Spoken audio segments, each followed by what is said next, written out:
Salut tout le monde. Aujourd'hui on se retrouve pour une nouvelle vidéo. Alors on va regarder une vidéo. Je vous laisse découvrir, on est sur YouTube. Salut, je m'appelle Émilie. Une chose terrible m'est arrivée l'an dernier à cause de ma meilleure amie Julie. Ça semble fou, mais j'ai été coincée au fond de la mer pendant 36 heures. Oui, au fond de la mer, sous l'eau, pendant 36 heures, soit plus d'une journée. Vous verrez que je n'invente rien quand vous aurez entendu toute mon histoire. Tout a commencé quand Julie m'a montré une photo. Émilie, regarde ça. J'ai pris son téléphone. Ethan, un type que Julie a rencontré sur Instagram, tenait la barre d'un bateau et souriait. Je n'ai jamais aimé ce mec et cette photo m'a fait l'aimer encore moins. C'était tellement évident qu'il n'était qu'un gamin riche et gâté. Et alors, lui ai-je dit en lui rendant son téléphone. Je voyais bien qu'elle voulait quelque chose de moi. Il nous invite à passer le week-end sur son bateau. J'ai fait semblant de ne pas comprendre. Nous? Comment me connaît-il? Même toi, il te connaît à peine. Vous vous parlez juste par texto. Elle a dit, on a parlé pendant des heures hier soir. Crois-moi, il est génial. Allez, vas-y, allons-y ensemble. J'ai tout de suite dit, pas question. Qu'est-ce que je vais faire sur un bateau avec un inconnu pendant 2 jours? Elle a dit un truc qu'elle savait qui marcherait. Et si c'était un psychopathe? Est-ce que tu vas me laisser seule avec un gars comme ça? J'ai fait la même chose avec elle le mois dernier. Je lui avais demandé de venir rencontrer un gars pour la première fois. On y est donc allés ensemble. En gros, elle me disait, maintenant, c'est ton tour. J'ai dû dire oui. Le samedi matin, on a fait 3 heures en bus jusqu'à la ville côtière où vivait Ethan. Il est venu nous chercher et nous a conduits au bateau. Il n'était pas très grand, mais il était luxueux. Il y avait 2 cabines sous le pont. Julie et moi avons pris la grande cabine. Ethan n'avait pas l'air d'être un si mauvais gars. J'ai pensé que je m'étais peut-être trompée. Quand on est remonté sur le pont, on était entouré d'eau, déjà en mer. Ethan dirigeait le bateau. Ne le prends pas mal, mais ne devrait-ce pas être un capitaine qui conduit? Ai-je demandé. Il a souri. T'inquiète pas, c'est un petit yacht. J'ai un permis pour le conduire. De toute façon, on ne va pas conduire tout le temps. On va trouver un bon endroit et y jeter l'ancre, a-t-il dit. Avec Julie, on s'est assis au soleil. Il ne faisait pas assez chaud pour porter un bikini, mais le soleil tapait assez fort. 2 ou 3 heures plus tard, on s'est arrêté. On a jeté l'ancre à côté d'une île. Personne ne vivait dans cette partie de l'île, donc il n'y avait que nous, la mer et la nature. Ethan était vraiment un super hôte. Il préparait toute la nourriture tout seul. On se serait cru en été, même si c'était la fin novembre. Julie ne buvait pas beaucoup, mais Ethan et moi étions tellement bourrés qu'on pouvait à peine parler. Il s'est levé. Votre capitaine ne tient plus debout. Je dois aller me coucher. Le bateau a besoin de moi demain, a-t-il dit en se dirigeant vers sa cabine. Après un moment, on est retourné dans notre cabine aussi. J'étais un peu étourdie et je me suis sentie frustrée d'avoir autant bu. Ma tête a touché l'oreiller et que je me suis endormie immédiatement. L'eau était si calme quand nous nous sommes couchés. Je ne sais pas quand le temps a empiré et qu'une énorme tempête a commencé. Mais quand je me suis réveillée, le yacht se balançait beaucoup. J'ai cherché Julie, mais elle n'était pas dans son lit. Au début, j'ai cru que je rêvais, mais bien sûr, ce n'était pas le cas. J'ai entendu un martèlement venant d'en bas, comme si quelque chose frappait le bateau. À chaque coup, le bateau se soulevait puis retombait rapidement. Je savais que ce n'était pas une bonne idée de monter par un temps pareil, mais je devais trouver Julie. J'ai essayé de me lever, mais il m'était impossible de tenir debout. À ce moment-là, le bateau s'est mis à tanguer. J'ai essayé de m'accrocher à quelque chose, mais je n'ai pas pu. Je me suis cogné le dos contre le mur et j'ai crié de douleur. J'avais tellement mal que j'étais sûre de m'être cassé quelque chose. La douleur est partie au bout d'un moment. J'ai vérifié mes bras, mes jambes et mes côtes. Rien ne me faisait mal et j'ai été soulagée que rien ne soit cassé. J'ai soudain réalisé le vrai danger. J'étais dans un bateau. Il y avait une terrible tempête dehors. Les bateaux peuvent couler. Qu'est-ce que j'étais censée faire? Étais-je censée rester en bas ou essayer de monter? Je me disais que la bonne chose à faire était d'aller dehors quand le bateau a commencé à tanguer encore plus, comme si le bateau se mettait à bouger. Ethan avait-il pris le contrôle du bateau? Allons-nous dans un endroit sûr? J'essayais de me calmer quand j'ai entendu un bruit très fort.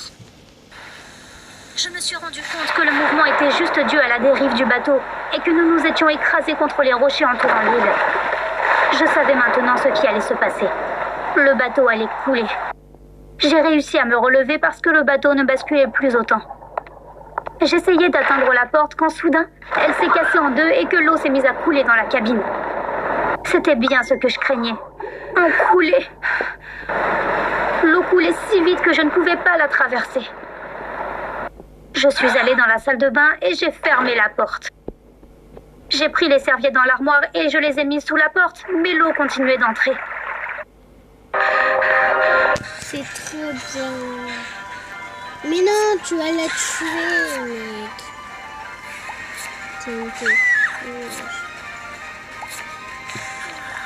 Mais elle va mourir, ta mère. Jusque-là, j'avais réussi à rester calme. Mais maintenant, j'avais suffisamment de raisons de paniquer. Le bateau où j'étais avait heurté un rocher lors d'une tempête et écoulé rapidement. Et j'étais coincée dans une petite salle de bain. Là, j'ai pensé que je pourrais mourir. J'ai commencé à crier pour me débarrasser de cette pensée. Emily, utilise ton cerveau. Allez, tu dois trouver un moyen de sortir d'ici. Utilise ton cerveau. La salle de bain se remplissait d'eau qui avait maintenant atteint mes genoux. Je me suis levée sur les toilettes. C'était impossible de sortir d'ici. L'eau allait bientôt remplir cette minuscule salle de bain. Je ne sais pas combien de temps s'était écoulé. Je m'étais résignée à mon sort et j'attendais simplement. L'eau m'arrivait maintenant à la poitrine. À ce moment-là, j'ai remarqué que la salle de bain semblait se remplir plus lentement. Était-ce une bonne idée d'essayer d'ouvrir la porte? Ou bien étais-je censée attendre que les secours arrivent? Mais l'eau montait toujours, bien que plus lentement. Serais-je capable de survivre jusqu'à ce que quelqu'un vienne me sauver? Il n'y avait aucune garantie que quelqu'un viendrait. J'ai donc décidé de faire une petite expérience. J'ai pris une grande inspiration et j'ai plongé.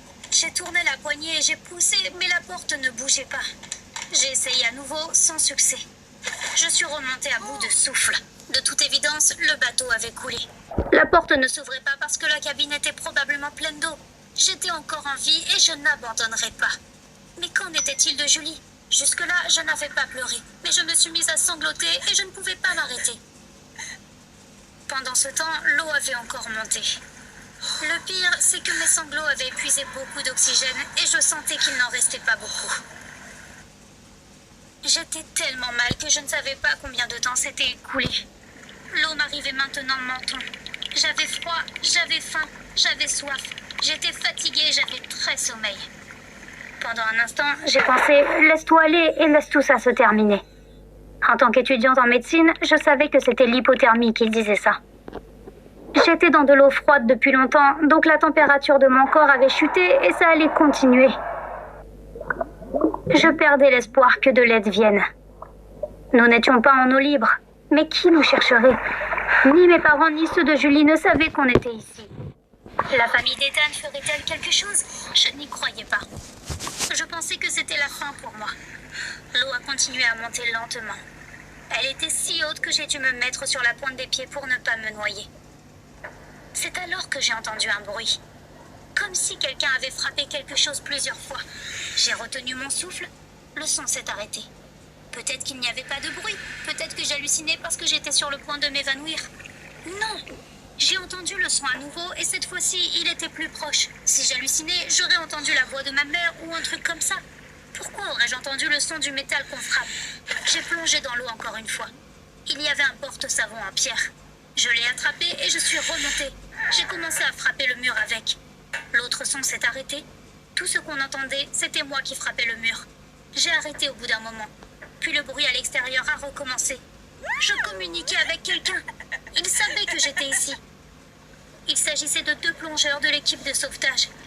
Au début, ils ne pouvaient pas ouvrir la porte à cause de la pression. Mais ils étaient là pour me sauver. Au bout d'un moment, ils ont réussi à me faire sortir des toilettes puis du bateau.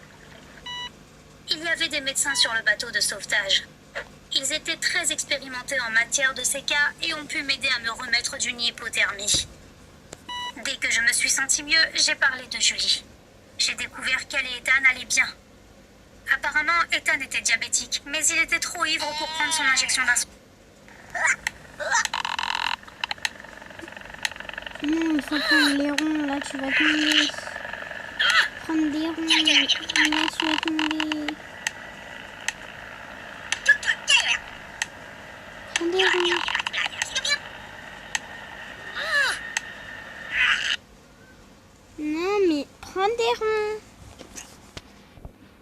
sais rien faire.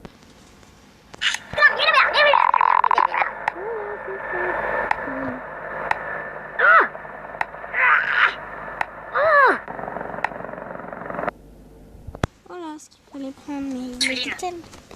Dans de telles situations, les diabétiques perdent conscience et tombent dans le coma au bout d'un certain temps. Ethan a réussi à se rendre à la porte de notre cabine et a frappé. Julie l'a tout de suite aidé. Elle lui a fait sa piqûre d'insuline, mais il se sentait toujours très mal. Quand la tempête a éclaté, il a dû monter sur le pont. Julie est montée avec lui aussi. Heureusement, elle a pensé à mettre leur gilet de sauvetage. Ethan a réussi à démarrer le moteur, mais les vagues étaient trop grosses et il n'a pas pu empêcher le bateau de dériver. Ils sont tombés à l'eau quand le bateau a heurté les rochers. Julie est restée avec Ethan. Les vagues les ont tous les deux emportés sur la plage. Ethan avait perdu conscience, alors Julie ne pouvait pas le laisser. Le jour suivant, un groupe de randonneurs les a accidentellement croisés. Ils vont tous les deux bien maintenant. Après avoir entendu cette histoire, ma première réaction a été « Ils vont sûrement se marier après avoir traversé ça ». Après 36 heures horribles, j'ai réussi à revenir à la vie. Je pense m'être bien débrouillée.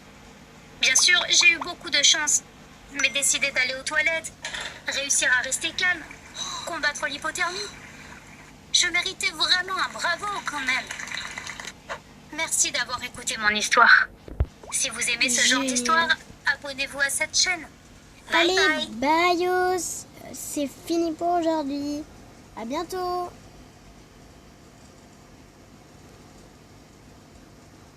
Bye bye.